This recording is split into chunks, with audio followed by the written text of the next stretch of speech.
Bonjour, le dernier plan de sauvetage de la Grèce, la campagne présidentielle et l'attitude de la gauche face à la crise européenne figurent ce mercredi parmi les principaux sujets en une des quotidiens nationaux.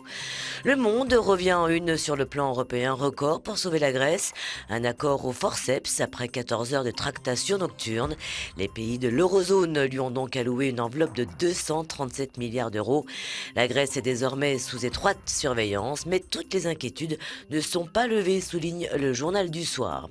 Pour le quotidien de l'économie Les Échos, ce sauvetage est à haut risque. Ce plan record risque d'être insuffisant.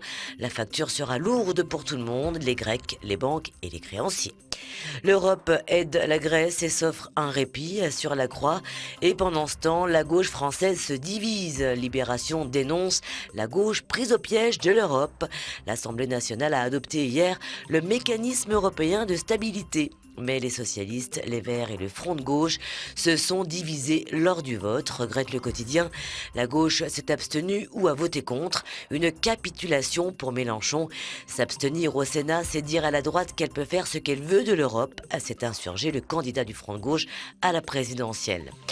Le Figaro continue à axer ses unes sur la campagne électorale avec Bayrou et Le Pen en quête d'un second souffle.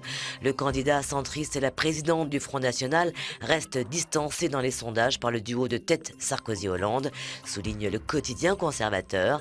La candidate du FN qui a été déboutée hier par le Conseil constitutionnel, elle réclamait à corps et à cri que l'identité des 500 parrains nécessaires pour briguer l'Élysée demeure secrète.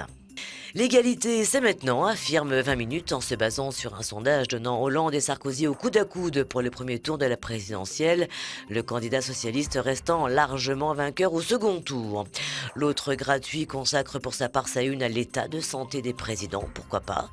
Enfin, l'équipe parle d'une chance à saisir, alors que Marseille reçoit la prestigieuse Inter Milan ce mardi en match aller des huitièmes de finale.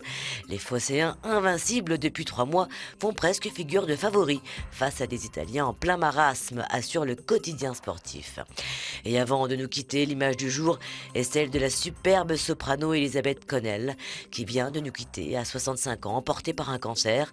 Verdi, Wagner, Beethoven, Mozart, Rossini, elle les a tous sublimés. Adieu l'artiste. Très belle journée à vous et à demain.